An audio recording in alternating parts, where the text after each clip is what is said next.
turn off the laps for a second. I'm just going to delete that storm off there for a second, and we'll add a new one. We're going to create what we call a squall line. And I'm just going to take a general idea of where it goes. We're going to extend it out to its approximate speed, which is right now running about 36, 37 miles an hour. We can do that. Then so I've got the towns that are very close there. Let's tweak that over just a little bit because we know we've passed those towns there. So we've got it into Lawrence right now. We've got it headed for Worcester in about 3 minutes into this line that you see. It's kind of a broken line.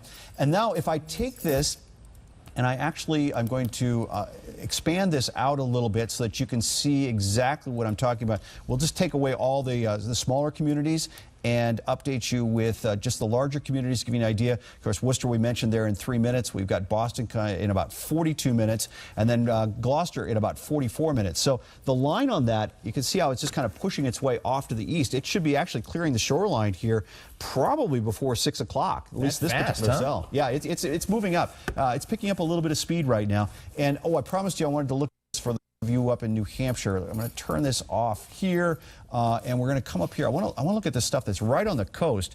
This is more notice to airmen, or I mean to mariners right at this moment, because you can see that's you're looking at there. The live shot is Worcester. Go ahead. I'm sorry, I didn't mean to interrupt. No, absolutely. And there's a couple of things there. One is you can see the high cloud deck, but off to the left, see those low clouds that are coming down the rain shaft, which many times is confused for people think they're seeing a tornado or something like that, but it's a darkening to the sky. It's actually just a heavy burst of rain right through there. And you're talking about extended from the word live, straight down, correct, down there. And you see how it's veil there. Yeah. I mean, when we were looking at that last week, we actually started seeing something like that, and it gave the indications that there was perhaps a tornado. This is not. This is just a rain shaft that you're seeing there to the left. Now, there's a lot of lightning that's going to be going on with this one as well. So something definitely you want to be cautious about. And Harvey, I noticed you've been tracking some hail lines, some markers that have been going up there as well. With the severe thunderstorm warning that's popping up there. So I'll continue to track this radar here. Let's put it into some motion and see what's happening there. And just give you an idea of, again, about 40 minutes into Boston, 43 minutes into Gloucester. And then you've got that secondary line, which is almost broken now from Worcester out through Springfield, but that's the one that's going to be sliding south of the Mass Pike that's happening there. So Harvey, update us on the severe thunderstorm warning that you have there till 5:30. Yes, I will. First of all, I want to let you know that at 4:38 p.m. up 4 miles southeast of Sanford, this is in York County in Maine, a tree is down at Walmart. That is in Sanford, and that's what we're kind of seeing here. Some trees and wires down in the areas that got the strongest wind gusts right along the leading edge of the squall line. Winchester, New Hampshire, some trees and wires down. Dublin, New Hampshire, in the Spruce Drive area. Deerfield, Mass, a tree down on Route 5. Jaffrey, New Hampshire, trees and wires are down in some isolated spots. Hancock, New Hampshire, trees and wires blocking Route 137, which is near Route 202. In Northampton, Mass, there were 40-mile-per-hour winds and some rotation visible. But once again, seeing some rotation, as Sean has alluded to, as Mike has alluded to, sometimes happens with these squall lines. That is not a tornado. You have to have much, much more rotation than that to start to develop a true funnel that could become a tornado. We have no reports of anything like that with these particular storms. However, what I do want to show you is that we have a severe thunderstorm warning in effect, and you can clearly see that. Boston is included in that because, as Mike just showed you, just about 40 minutes away from these storms moving through Boston because they're flying. They're moving at 40 miles an hour or greater. So they do the damage they do in a fairly quick period of time. With, once again, the emphasis, the wind part of this is always along the leading edge.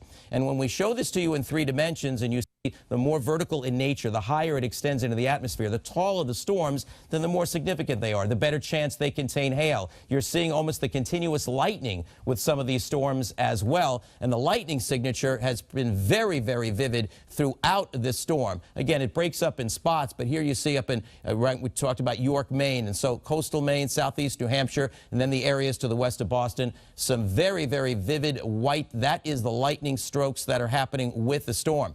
Another thing, if we can just take a closer look temporarily at what I'm trying to show you here, we have ways to see if there is any hail or rotation. And notice this one right in here to the east of Springfield, that's been showing some hail quite often with this storm. So hail has been common in some spots as well. And occasionally, you can see right between Ware and Springfield and Holyoke. That's where we're seeing some hail, and that's why you see some of these very bright colors like the magenta, because hail is very reflective, and that's what's being measured, reflectivity. So that's why we see it very heavy. It's probably heavy rain as well, but hail, obviously, larger than normal raindrops, will show up very, very well, and that's what the deep magenta is often indicating there. Another area down across portions of Connecticut has been exhibiting several cells that have had hail with it, and some rotation, at least in the base of the clouds at times. So that's another area where there have been some strong activity with this particular line of storms. Futurecast kind of showing that the storms will be through Boston by or around 6 o'clock. And our storm tracker is indicating it'll probably be a little bit before 6, then it moves to the South Shore. And there can be some scattered storms later on, but it's this line, this first line, the one that you've been following all along, that's the one that has the juice. That's the one that has the strongest amount of energy. That's the one that has the areas with the strong wind gusts. Once again, you can see the storm tracker showing you how close this is. I mean, it's right in the 495 belt as I speak, and it's approaching the 128 belt, all moving very, very quickly, as you can clearly see. And when you start to see it not take on so much of a line, but start to get broken up a little bit, maybe it's getting into more cells and parts of it. But for the most part, this has been a steadily advancing squall line with the strong winds right along the leading edge of this.